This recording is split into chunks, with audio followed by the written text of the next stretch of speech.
Joyeux bonjour à toutes et à tous, je suis Maude de Maude Détente. Bon, vous avez remarqué, ça secoue un peu en ce moment, hein? On a les énergies cosmotelluriques qui sont en train de s'intensifier, la pleine lune du Wesak qui arrive, et ben, tout ça peut nous faire traverser une certaine zone d'inconfort passager. J'insiste sur le passager, hein. Ça ne va pas durer, ça devrait... les choses vont nous paraître plus claires après l'arrivée de la pleine lune. Alors il y a beaucoup de choses qui se passent et qui nous brassent en ce moment, hein. On a le trop ancien qui remonte.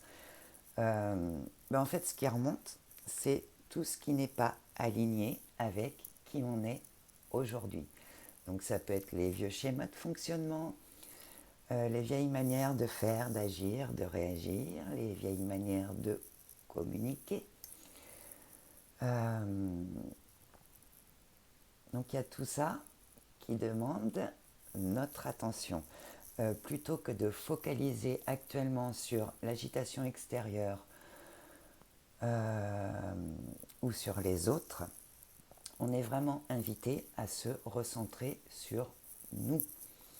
Qu'est-ce qui nous agite? Qu'est-ce qui nous déstabilise? C'est vraiment là où on a besoin de se centrer, de focaliser notre attention pour trouver nos solutions. Ce qui peut nous aider là, à l'heure actuelle, à mieux vivre cette période, à gagner en stabilité, c'est vraiment déjà de lâcher prise sur les autres et sur les événements. La seule chose qu'on peut contrôler, c'est ce qu'on pense, c'est vers où vont nos pensées, c'est ce qu'on dit, les mots qu'on choisit d'utiliser pour communiquer, et c'est ce qu'on fait. Hein? Le reste, on n'a aucun contrôle dessus. Ce qui peut nous aider aussi, c'est vraiment de se recentrer sur soi. De prendre le temps de se faire du bien, mais dans un mode holistique. C'est-à-dire faire du bien à son corps, faire du bien à ses émotions et faire du bien à son mental, à son intellect. C'est-à-dire, le corps, faites des choses qui font du bien à votre corps, prenez soin de lui. Nourrissez-vous sainement, buvez de l'eau, prenez des douches, des bains, faites des soins, des trucs qui vous font du bien. Faites du sport, bougez-vous, ça fait du bien aussi, hein. D'aller faire un tour dans la nature, de se reconnecter, de se ressourcer dans la nature avec les éléments, c'est des choses qui vont vous permettre de récupérer en termes d'énergie. Ce qui peut vous faire du bien aussi, c'est de faire du bien à vos émotions. Prenez le temps de faire des choses qui vous passionnent, qui vous font perdre la notion du temps, des choses que vous aimez faire. Prenez le temps aussi de prendre soin de vos émotions. Faites des choses qui vous mettent dans des émotions positives, dans la joie, dans la sagesse, dans le calme, des choses qui réveillent vraiment votre joie d'être. Prenez le temps de faire ces trucs-là.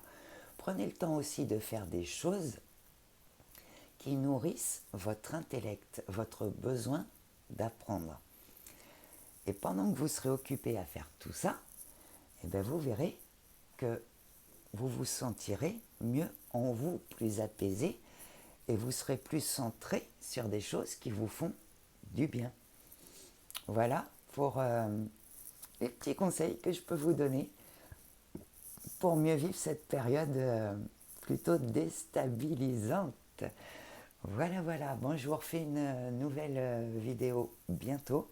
Là, c'était juste un petit point pour mieux vivre ces quelques jours-là plutôt déstabilisants. Et comme d'habitude, dans la barre de description en dessous, je vous remets le mail si vous souhaitez un soin, une guidance, un accompagnement en développement personnel ou spirituel. Je vous remets les liens pour me suivre sur le Facebook si vous souhaitez ou sur mon site. Et puis je vous dis à très bientôt. Bye bye.